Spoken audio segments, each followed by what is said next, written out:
Bonjour à tous, ravi de vous retrouver dans Smart Job, votre rendez-vous emploi RH. C'est tous les jours, du lundi au vendredi, débat, analyse, expertise et vos rubriques habituelles évidemment. On va retrouver aujourd'hui dans Bien dans son job un sujet intéressant dont on a beaucoup parlé la saison précédente, le télétravail. Est-ce que la France est plus réticente que les autres pays européens et la France dans le monde évidemment? On va en parler précisément avec Caroline Diard. Elle est enseignante-chercheuse en management RH et droit à l'ESC Amiens, membre du comité scientifique de l'Observatoire du management. Elle sera notre invitée. Le cercle RH, les conditions de travail dans les métiers du soin et du lien, ce qui va au-delà des aides-soignantes et infirmiers. On en parlera avec nos invités. C'est un secteur qui connaît une crise, une grande démission et une précarisation. On fera le point dans quelques instants dans le cercle RH. Et puis dans Fenêtre sur l'emploi, le CV motivationnel. C'est pas facile à dire. On va en parler avec Douglas Bertrand. Il est le fondateur de Why Up. Il nous expliquera tout à la fin de l'émission. Tout de suite, c'est bien dans son job.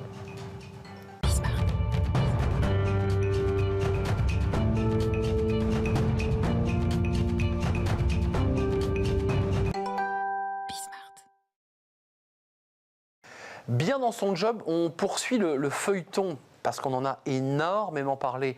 Vous vous en souvenez, il avait été contraint pendant le Covid, bien obligé de télétravailler. Et puis aujourd'hui, eh bien, ce télétravail est entré dans les mœurs, dans l'action, je dirais, un peu classique d'une entreprise. Encore que, Caroline Diard, bonjour, enseignante-chercheuse management RH droit à l'ESC Amiens. Vous vous penchez sur beaucoup de sujets RH et en particulier sur le télétravail, membre du comité scientifique de l'Observatoire du management. Vous êtes venu nous dire, parce qu'il y a une étude, on va la voir tout de suite, commençons par le début, qui sur 34 pays dans le monde qui ont été auditionnés sur cette question, la France est quand même très bas. Elle est derrière le Chili, elle est à 0,6 points. La moyenne mondiale est de 0,9. Le Canada est à 1,7. C'est le pays qui travaille le plus. Les États-Unis, le Royaume-Uni, les pays anglo-saxons. La France est à 0,6, c'est-à-dire à 0,3 points en dessous de la moyenne. Vous vous dites oui, c'est vrai, mais il faut relativiser tout cela. Oui, effectivement. Alors, cette étude, c'est la dernière étude en date qui est sortie au mois de juillet, qui a été traitée par un institut allemand auprès de 34 pays et 42 000 salariés. Donc, c'est une étude très significative. Et effectivement, le bonnet d'âne, c'est un peu la France, avec une moyenne à 0,6, tout en sachant que la Corée du Sud ressort à 0,4 et le Canada, effectivement, à 1,7. Donc, on a les pays anglo-saxons qui sont les bons élèves, peloton de tête, et puis la France qui arrive loin derrière. Mais je relativise un petit peu ces résultats dans la mesure où en 2022, une précédente étude par l'Institut Eurofund a montré que la France est plutôt bon élève au niveau européen, avec une moyenne à 30%, derrière les pays scandinaves, qui sont dans le peloton de tête européen. Comment vous l'expliquez d'ailleurs, cet écart entre les 42 000 personnes interrogées dans le monde et cette étude dont vous nous dites qu'elle n'est pas si mauvaise? Alors, comment expliquer cet écart finalement? C'est tout simplement que sur un niveau mondial, les pays anglo-saxons qui traditionnellement ont développé le télétravail bien avant nous, forcément sont en avance. Il y a une forme d'acculturation, de formalisation qui se fait dans ces pays-là et qui ne se fait pas forcément dans des pays européens. Et puis au niveau européen, on n'est pas à la traîne, donc rien d'alarmant. Bon, les patrons restent un petit peu réfractaires, on pourra en parler. Mais la France n'a pas le bonnet d'âne en Europe, en tout cas, si elle l'a au niveau mondial, d'après la dernière étude. C'était ma question, très concrètement. Qu'est-ce qui justifie ces réticences? C'est un problème culturel. On a quand même le sentiment que ce télétravail, même si on est un peu derrière, on a quand même beaucoup progressé en France. Et vous nous dites qu'il y a quand même des réticences. C'est quoi les freins au télétravail? C'est que le manager, c'est que le décideur se dit « j'ai quand même envie d'avoir mes salariés près de moi ». Alors, vous avez raison de le dire, on a fait beaucoup de progrès. En 2017, on était à 7% de télétravailleurs. On est actuellement à 41%. Donc, on a fait un bond considérable. Énorme. Notamment avec la crise sanitaire qui a été un révélateur des avantages, des inconvénients, des opportunités et des risques du télétravail, on l'avait déjà évoqué. Alors pourquoi toujours des réticences? Pour plusieurs raisons. Pour des raisons historiques, on est plus réticent que les anglo-saxons parce que historiquement, on a développé le télétravail plutôt dans les années 90 alors qu'eux ont commencé dans les années 70. Donc il y a cette première raison historique et culturelle, vous l'avez dit. Après, il y a aussi une raison qui est une raison plutôt managériale. En fait, les managers ou les employeurs ont tendance à avoir des difficultés à faire confiance, à lâcher prise, à ne pas contrôler et à intégrer l'idée qu'un collaborateur peut être autonome dans ses missions au quotidien. Et que si on le laisse autonome, il ne fera pas le travail demandé. Et que il y a de ça. C'est ça en fait. Je ne fais pas confiance. C'est la notion de confiance et de délégation. Donc ça, c'est un premier niveau d'analyse. Après, il y a d'autres raisons aussi qui font que les patrons peuvent être réfractaires. Il y a la taille de l'entreprise qui peut aussi être un frein à l'organisation du télétravail. PME, plus compliqué, j'ai le sentiment. Tout à fait. Les PME vont être peut-être pénalisées sur certains métiers. Il y a aussi la notion d'analyse de compétences et d'analyse de postes qui seraient télétravaillables. Un manager ou un employeur peut considérer à tort que certains postes ne sont pas télétravaillables. Alors que pendant la crise, on a vu que tout était possible. Beaucoup de choses étaient possibles. Donc il y a une réflexion peut-être à mener sur la cartographie des compétences et des postes. Caroline, il nous reste peu de temps, mais un mot sur la productivité, puisque là, il y a un enjeu sur la confiance, c'est très psychologique, mais il y a la productivité. Est-ce que la chercheuse que vous êtes avait des études, des choses à nous dire? Parce que j'ai le sentiment qu'il y a, là, c'est un peu le verre à moitié plein, à moitié vide. Alors, il y a des études très controversées en matière de productivité. Donc, on a des études pour et des études de contre.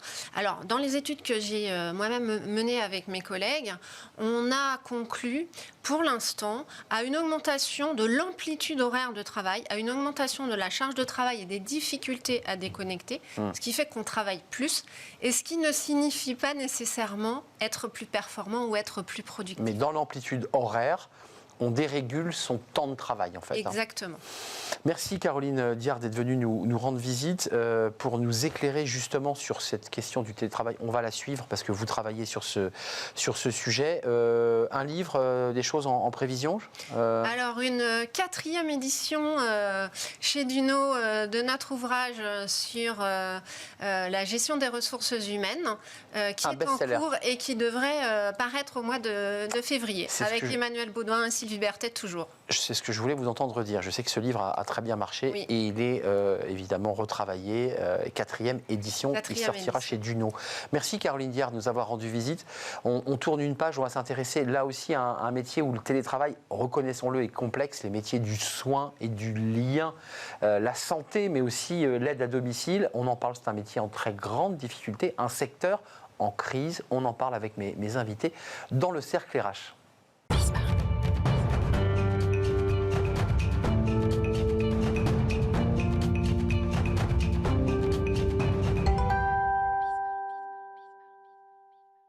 Le cercle RH, on parle d'un secteur plus largement, on parle des métiers, mais on parle du secteur de la santé et du soin qui connaît une crise, malgré le Grenelle de la santé, malgré des efforts, il faut le reconnaître, qui ont été consentis par le gouvernement. On voit que ce secteur est traversé par une forme de grande démission et aussi une grande déception sur le montant des salaires, sur la précarisation, sur la difficulté de faire ce métier, parce que c'est un métier difficile, ce sont des métiers difficiles.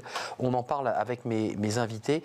Delphine Collin, merci d'avoir répondu à notre invitation. Vous êtes animatrice espace revendicatif à la CGT, spécialiste du sujet des métiers du soin, et vous allez plus loin parce que c'est du soin et du lien, parce que c'est l'aide à la personne, ce n'est pas que le secteur de la santé. On parlera de votre étude qui parle à la fois des conditions de travail et du niveau des rémunérations, parce que c'est un enjeu très fort et c'est une revendication côté CGT. Daniel Guillerme, merci d'avoir répondu à notre invitation. Bonjour. Président de la Fédération nationale des infirmiers, vice-président de l'UNPS. L'UNPS, l'Union nationale des professions de santé. Donc plus largement. Toutes les professions de santé libérales en fait. Qu'on y voit clair, Daniel, avant de poser ma première question, les infirmiers dont vous parlez, ce sont les infirmiers libéraux. Absolument. Hein, ceux qui vont aller faire les piqûres matin, midi et soir, ce ne sont pas les infirmiers hospitaliers. Voilà, ils travaillent en fait en secteur libéral au sein de cabinets infirmiers, donc dans les villages, les villes, les quartiers, etc. Un mot, Delphine Collin, sur je dirais, le paysage général en cette rentrée. Il y a eu le Grenelle, il y a eu des augmentations de salaire, et quand on regarde les chiffres, on voit qu'il y a des départs d'infirmières, d'infirmiers, d'aides-soignants, que le recrutement ne se fait pas. Qu'est-ce qui se passe concrètement ? Il y a une grosse difficulté sur les conditions de travail. C'est vrai que pendant le Covid, on a applaudi tous ces métiers du soin, du lien aux autres, on s'est rendu compte de leur utilité sociale au quotidien, mais la réalité, elle est très très différente, et effectivement, il y a vraiment une difficulté en termes de revalorisation salariale, de conditions de travail, de pénibilité, qui peut expliquer aujourd'hui les difficultés qu'on rencontre. Il y a la difficulté de faire ce métier, on l'a vu d'ailleurs pendant le Covid, porter, transporter, parfois même souffrir. Et puis il y a la réalité, je dirais, plus macroéconomique, qui est le nombre de postes à créer. Vous les évaluez à combien, donc, les créations de postes, là, si on voulait avoir un système de soins correct? Donc en fait, l'étude qu'on a pu mener avec l'Institut de recherche l'IRES, donc au niveau de la CGT, s'est appuyée sur une méthodologie qui a permis d'évaluer les emplois en fonction pour finalement qu'il y ait moins d'inégalités territoriales, que ça réponde aux besoins en fonction du nombre d'enfants, par exemple de moins de 5 ans, de personnes de plus de 70 ans, de personnes en vulnérabilité. Et on évalue effectivement à plus d'1,3 million les emplois, les créations d'emplois nécessaires pour vraiment des services de qualité. Pour un service de soins qualitatif, partout sur le territoire, que ce ne soit pas que les grandes métropoles, et évidemment que des zones se voient désertifiées d'hôpital, de secteurs. Comment ça se passe du côté... Parce qu'on parle des infirmières du service public et privé, donc des cliniques et des hôpitaux, on va en parler.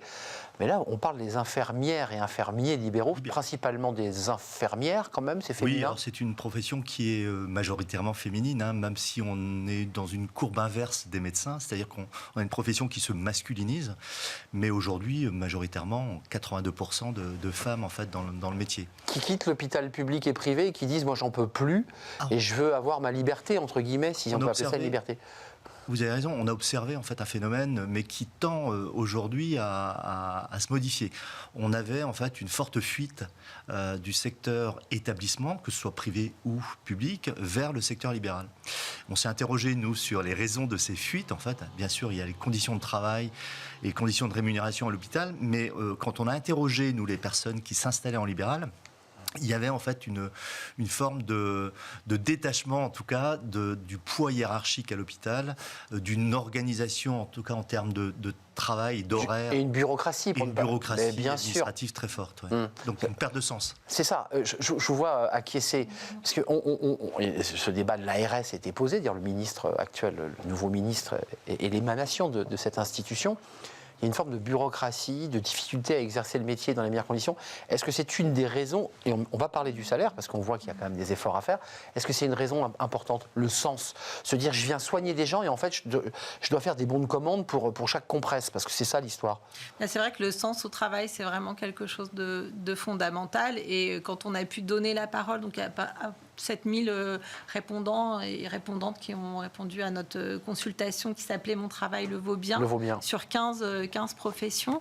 On s'est rendu compte qu'effectivement, ils étaient énormément confrontés à des tâches administratives au détriment finalement de l'accompagnement, et que c'était quelque chose qui était problématique. Mais un mot quand même, on va regarder la grille des salaires qui est intéressante entre le privé, entre le public, et voir les niveaux de salaire pour certains postes qui sont quand même... si on a ce salaire à Paris, on voit que c'est quand même très compliqué. L'idée quand même il n'y a pas de télétravail quand on soigne. On vient de faire une émission, une rubrique sur le télétravail. On voit que notre société s'est un peu dérégulée et que c'est quand même des métiers où on travaille la nuit, où on travaille en direct, où c'est dur physiquement, c'est dur psychologiquement. C'est quoi? Il y a un problème là. La société est un peu en train de se déréguler, le monde du travail se dérégule et certains disent moi je veux plus faire ce métier. Un peu comme on a eu le débat des cafetiers qui disaient moi j'aimais bien ce métier, puis là j'ai plus envie de servir le café jusqu'à 2h du matin. Il y a de ça, non? Il y a une pénibilité en tout cas de ces métiers-là qui est importante par rapport à d'autres, et un manque prégnant de reconnaissance de cette pénibilité. Ça passe par le salaire, donc, pour vous? Ça passe pas que par le salaire, ça passe par une amélioration des conditions de travail, ce qu'on appelle l'employabilité, c'est le maintien en emploi. Et aujourd'hui, si on a des fuites en fait importantes, c'est bien parce que des efforts ne sont pas suffisamment ciblés sur ces conditions de maintien en emploi. Un mot, Delphine, parce que c'est important cette question-là. Oui, parce que justement, vraiment la majorité disent je suis fière de mon travail, je suis vraiment fière du travail que que je fais. On dit que c'est même une vocation. Hein. Mais je ne vois pas le faire jusqu'à la retraite. Et pour c'est 64% sur notre étude.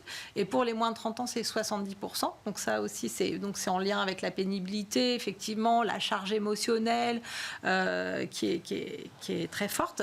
Mais aussi, en fait, finalement, quand on voit quelles sont les revendications, ce qui est le plus important pour elles, puisqu'effectivement, c'est des professions très fortement féminisées, et pour nous, il y a des gros enjeux d'égalité professionnelle, c'est la revalorisation salariale. Et on le découvre. Ça, c'est une des revendications. Hein. Création de postes. Création de postes. Et donc, ça fait vraiment le lien avec ce qu'on a pu identifier en termes de besoins d'emploi, puisqu'effectivement, c'est parce que je n'ai pas la possibilité de faire correctement mon travail. On l'a vu, là, Delphine, il y a aussi quand même l'idée de la reconnaissance, le lien entre salaire et me donner le bon salaire par rapport au temps que j'effectue, parce que ce sont des métiers extrêmement chronophages. Le paiement du temps nécessaire à la réalisation du travail et une progression de carrière. Juste d'un mot, vous le savez mieux que moi, mais le droit à la retraite pour ces infirmières, c'est bien, elles sont sous la réforme de 62 ans, on est d'accord, hein. Non, mais je veux dire, on n'a pas pris en compte la notion de pénibilité de ce métier. Il y a une petite prise en compte quand même de la pénibilité en établissement, à l'hôpital essentiellement. Oui. Hors infirmière libérale. Hors secteur libéral, nous on demande effectivement une reconnaissance et notamment la mise en place de dispositifs qui permettraient en fait d'alléger la charge de travail en fin de carrière, parce que nous, très clairement aussi, les professionnels ne vont pas majoritairement jusqu'au bout de leur carrière. J'ai regardé le tableau dans les aides. Alors, il y a les métiers du soin, puis il y a les aides à domicile. Le salaire cible que vous fixez, il est à 1696. Le salaire réel, il est à 965 €. Et vous évoquez une revalorisation de 976, de 76%. Et puis, quand on regarde la différence entre le public et le privé, dans votre tableau, dans votre étude, le privé, on gagne un peu mieux dans le privé, plus compliqué dans le public. Vos revendications, c'est quoi? Plus d'efforts de salaire dans le public? Oui, en fait, il faut plus d'efforts, effectivement, mais effectivement, il faut des services publics pour répondre aux besoins et qui est vraiment justement une réponse aux besoins égalitaires sur le territoire. Donc pour nous, vraiment, cette dimension de service public, ou en tout cas de marché non lucratif, c'est très, très important, puisqu'effectivement, il y a quand même la silver economy, enfin, il y a vraiment... C'est un marché. Une économie privée qui se développe, clairement. C'est un marché, même dans le travail social, voilà. Et c'est vrai que pour nous, c'est important qu'il y ait un investissement. Cet investissement, on l'a évalué à 80 milliards. C'est la moitié des aides publiques aux entreprises. Parce qu'en fait, dans vos revendications, vous dites on aide parfois les entreprises d'une manière directe, sans contrepartie, parce que c'est un grand débat, mais vous dites qu'il faut investir massivement. D'ailleurs, je me souviens de la tribune dans Le Monde, avec, et pas que des syndicalistes, mais des médecins, des professeurs qui disaient il faut 2% en moyenne du PIB, c'est bien ça. Hein. Donc l'étude, là, elle va même jusqu'à 3% du PIB. Grille des salaires, sage-femme, il y en a 28 000, 2300 €. Ça, c'est du mensuel moyen. On est dans le net ou dans le brut, là? On est en net. Et vous demandez 57% d'augmentation. Sage-femme, c'est pas rien quand même comme métier. Hein. C'est jour et nuit. Il nous donne la vie quand même. Hein. Dans l'étude, on a fait un comparatif justement par rapport à cette dimension métier féminisé, puisque en fait, tout ce qui est soigner, accompagner, éduquer, etc., on considère que c'est des compétences innées, qu'il n'y a pas de technicité, etc.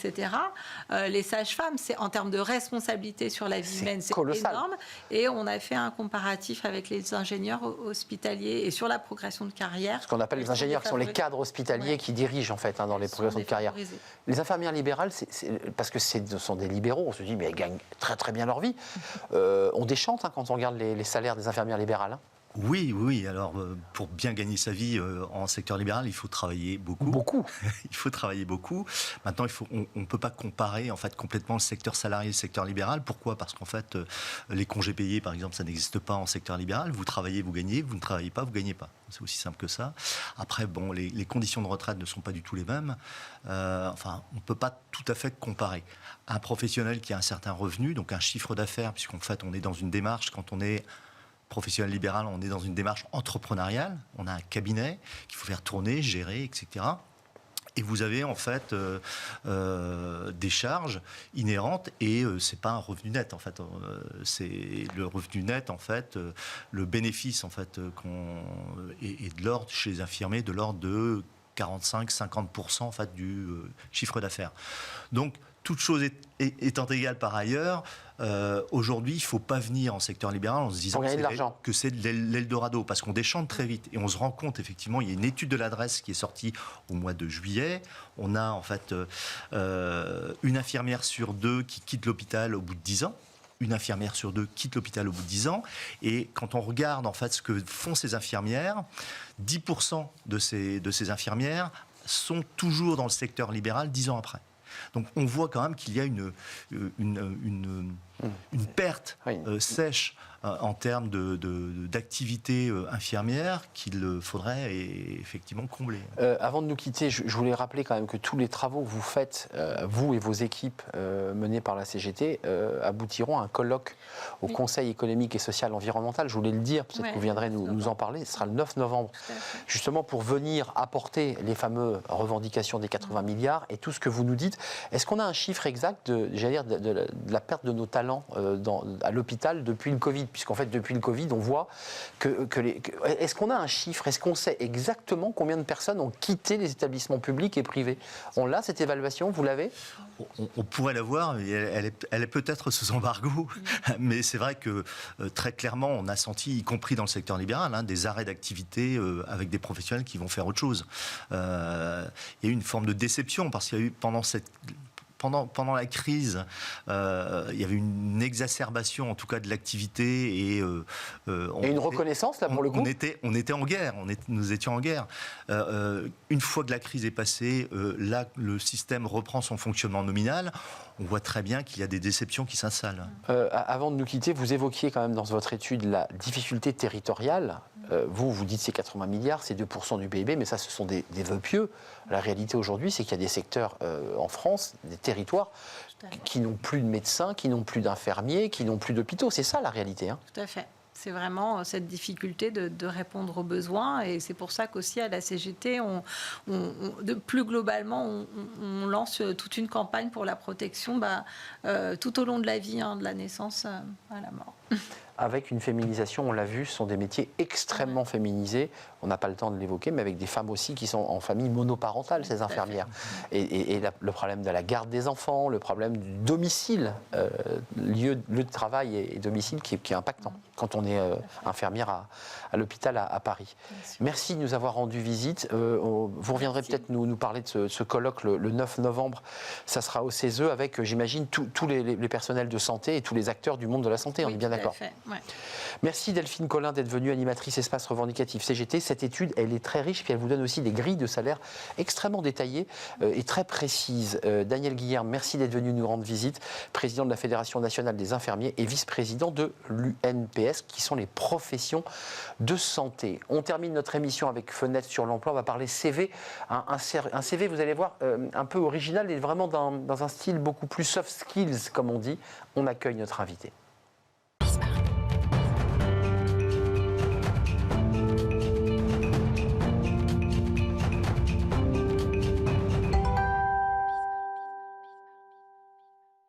Et on termine notre émission avec Fenêtre sur l'emploi pour parler des soft skills et du CV motivationnel. On en parle avec Douglas Bertrand. Bonjour Douglas. Bonjour. Ravi de vous accueillir. Vous êtes le fondateur de Whip Up Labs parce que vous tenez beaucoup à cette notion de recherche, d'avancer et de transformer finalement le système. D'abord, votre entreprise Whip Up Labs, c'est quoi? C'est d'amener des outils, de disrupter finalement le modèle du CV et de la relation entre le RH et le collaborateur. C'est ça l'idée? Alors, l'entreprise Whip Up Labs, on l'a créée il y a 5 ans. On est spécialisé dans la recherche sur la motivation en entreprise. Donc, notre métier de base, c'est créer de la connaissance et de la technologie qui permettent à tout à chacun d'utiliser ces connaissances approfondies sur la motivation pour basculer du bon vieux modèle de la pyramide de Maslow à des modèles beaucoup plus avancés. Et d'ailleurs, on publie dans des revues internationales sur notre modèle qui s'appelle les forces motivationnelles. Ah, c'est quoi? C'est quoi ce concept? C'est plus qu'un concept, c'est un modèle complet qui permet d'intégrer à la fois des éléments de bien-être, de qualité de motivation, de ressources, d'optimisme et d'efficacité. Alors, moi, basiquement, ça se manifeste comment quand je veux contacter un employeur et que j'envoie mon CV? Alors, concrètement, nous, ce qu'on a fait, c'est qu'on s'est dit qu'il faut passer du modèle à du concret. La réalité, c'est que les entreprises aujourd'hui, elles vous disent, moi, j'en ai ras-le-bol d'un CV. Bon, mais j'en reçois trop. J'en reçois trop. Les diplômes, bon, pourquoi pas. Ce qui m'intéresse, ce sont les gens. Mais tant qu'on continuera à utiliser le CV classique, ça ne va pas marcher. Donc nous, on s'est dit, on va mettre de la technologie dans un format nouveau et surtout du contenu. Et donc, ce qu'on a créé, c'est une application en ligne qui permet à tout à chacun de répondre en 10 minutes. Donc vous allez sur notre plateforme, vous répondez, et en 10 minutes, vous allez avoir automatiquement et gratuitement un CV avec vos 5 principales qualités que vous pouvez utiliser. On a une Zoé Sanchez, la célèbre Zoé Sanchez que tout le monde connaît. On va voir cette Zoé Sanchez, qui est fictive. Elle a rempli sur WhipUp Labs les critères, et à la sortie, ça a donné ça. Voilà, elle est allée. Alors, on a créé un produit spécifique qui s'appelle cvmotivationnel.com pour simplifier, parce que le nom WhipUp Labs, c'est plutôt la partie recherche. Et donc, Zoé, qui existe vraiment en fait. On a juste changé le nom. D'accord. Zoé est allée sur le site, elle a répondu au questionnaire et en 10 minutes, elle a obtenu automatiquement son CV qui est divisé en 4 parties, si je peux vous le détailler. Oui. On a respecté les codes d'un CV, il y a une en-tête. Cette en-tête est générée automatiquement, c'est sa principale qualité. Ensuite, au milieu, vous avez les 5 forces, donc les 5 soft skills clés. Et puis ensuite, on répond aux 3 questions. Je vais vous dire un truc, les recruteurs, ils ont tous les mêmes questions. C'est quoi tes talents ? Comment tu bosses en équipe et comment tu fais la différence. Donc on a répondu, comme ça on fait gagner du temps à tout le monde. Elle peut, je mets des guillemets, mais elle peut gruger. Je peux gruger, moi, sur WhipUp. Globalement, j'adore bosser en équipe, j'ai un talent fou, je suis très adaptable, je suis toujours souriant. Vous voyez ce que je veux dire ? Oui, je vois bien. C'est difficile de gruger. Alors je vais vous dire pourquoi.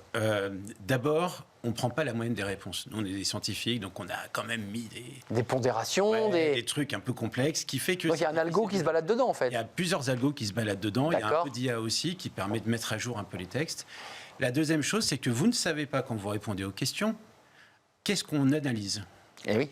Parce que dans les autres questionnaires, c'est facile de gruger. Bien sûr. Parce qu'en général, on comprend ce qu'on veut analyser. C'est pour ça que je vous pose la question. Alors, nous, on ne dit pas ce qu'on analyse. Et en fait, notre questionnaire, notre algorithme interprète les questions et les réponses. Et là-dessus, il va en déduire vos soft skills. Les causes à laquelle je suis sensible, alors je ne sais pas si Zoé Sanchez est sensible, alors c'est la mort des éléphants. C'est les animaux. Les animaux, vous avez choisi l'éléphant, mais là ce sont les animaux. Ça c'est parce qu'il y a à un moment donné, dans les items qui ont été demandés, elle a dit je suis sensible effectivement à la maltraitance d'animaux, j'imagine. Oui, alors c'est ça en fait. On a fait une étude au préalable avant d'avoir fait le CV motivationnel. On en a fait 700 en test, puis après on a lancé la plateforme.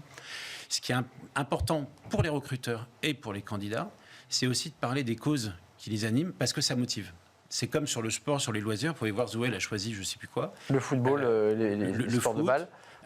On aime bien parler de ses loisirs, mais sans mettre un paquet non plus, mais tout en pas autour de ça. Parce que c'est un outil très important, les loisirs. C'est un levier. C'est un levier, mais c'est quelque chose qui nous motive. Et donc, nous, notre truc, c'est la motivation. Et donc, maintenant, un CV, c'est pour dire qu'est-ce qui me motive dans la vie.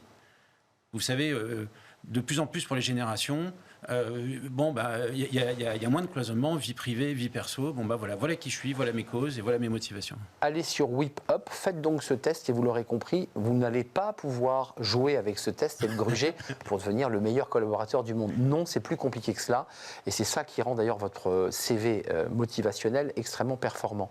Merci Douglas de nous avoir rendu visite, fondateur de WhipUp Labs, et avec ce CV motivationnel qui donnera non pas la photo de Zoé mais la vôtre quand vous irez sur le site, évidemment. Merci de nous avoir rendu visite, merci, c'est la fin de notre émission. Merci à toute l'équipe qui m'a accompagné aujourd'hui pour la réaliser. Xavier à la réalisation, Héloïse au son. Je remercie Olympe et Nicolas Juchat, bien entendu, pour l'équipe de programmation qui en coulisses fabrique cette émission. Je vous dis à très très bientôt. D'ici là, portez-vous bien, puis restez fidèles évidemment à tous les programmes de Smart Job. À très très bientôt.